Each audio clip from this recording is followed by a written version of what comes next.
मिला, हम भी ये जानना चाहते हैं, देश भी ये जानना चाहता है कि उसके एवज में आपने क्या हवाई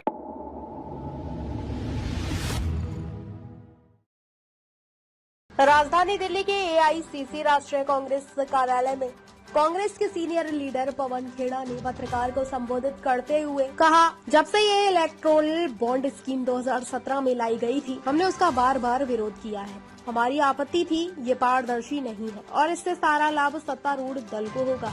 किस कंपनी ने किस पार्टी को कितना पैसा दिया है, ये जानने का अधिकार देश के हर एक नागरिक को है। कांग्रेस पार्टी एक इकलौती पार्टी है जिसने इस पर आवाज उठाई। हम सुप्रीम कोर्ट के इस फैसले का स्वागत करते हैं और हम एसबीआई से यह मांग करते हैं किसने किसको कितने पैसे दिए हैं ये देश के सामने रखें। हमें डर है कि कहीं कोई अध्यादेश लागू न हो जो इस फैसले को न बदल दे। आज पीएम एक्सपोज हो गए हैं, उनका भ्रष्टाचार एक्सपोज हो गया है। ये सीधा सीधा पीएम द्वारा किया गया भ्रष्टाचार है। दिल्ली से अतुल श्रीवास्तव की रिपोर्ट। महत्वपूर्ण दिन है, एक बहुत महत्वपूर्ण जजमेंट आई है माननीय सर्वोच्च न्यायालय द्वारा, जो ये दर्शाती है कि जब भी अंधेरा बहुत गहरा हो जाता है, उम्मीद की एक किरण कहीं न कहीं से जरूर आती है और पूरे आंगन को रोशन कर देती है।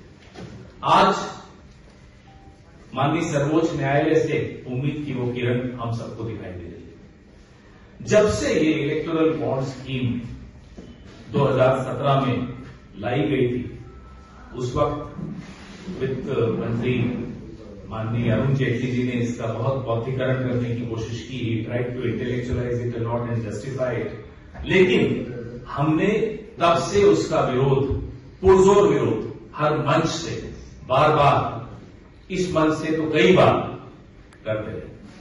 हमारी क्या आपत्तियां थी?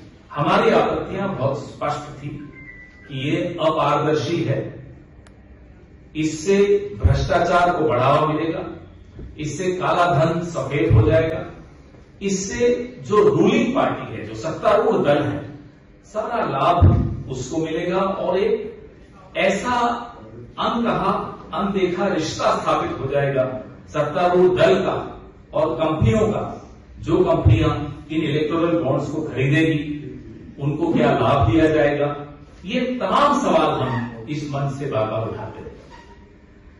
सवाल जायज थे, चिंता जायज थी, क्योंकि किस कंपनी ने किस पार्टी को कितना पैसा दिया और क्यों दिया, उसके एवज में उसको क्या मिला, ये जानने का अधिकार इस देश के एक एक वोटर को है, एक एक पत्रकार को है, एक एक व्यक्ति को है। भले वो किस पार्टी को वोट देता है नहीं देता, उससे कोई फर्क नहीं पड़ता।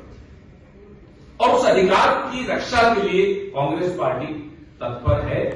इकलौती पार्टी जो 2017 से लेकर आज तक लगातार इस मुद्दे पर बहुत प्रबल आवाज में बोलती है।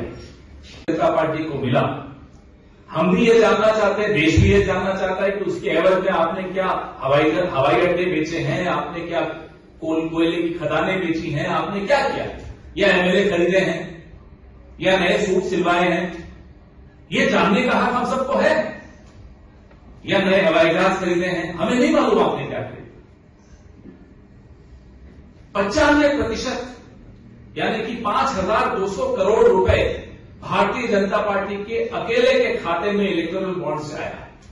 हम माननीय सर्वोच्च न्यायालय के इस आदेश का खुले दिल से स्वागत करते हैं और हम ये मांग दोहराते हैं कि SBI, state bank of India, उस तमाम जानकारी को सार्वजनिक पटल पर रखे जिससे कि जनता को ये मालूम पड़े किसने कितना पैसा किसको दिया। आपको याद होगा कि ये electoral bond scheme Bharatiya Janata party की मोदी सरकार मनी बिल के तौर पे लेकर आई थी, ताकि राज्यसभा में इस पर कोई चर्चा न हो, कोई बहस न हो और सीधा पारित हो जाए। आज भी हमें डर है और हमारा डर भी जायज है।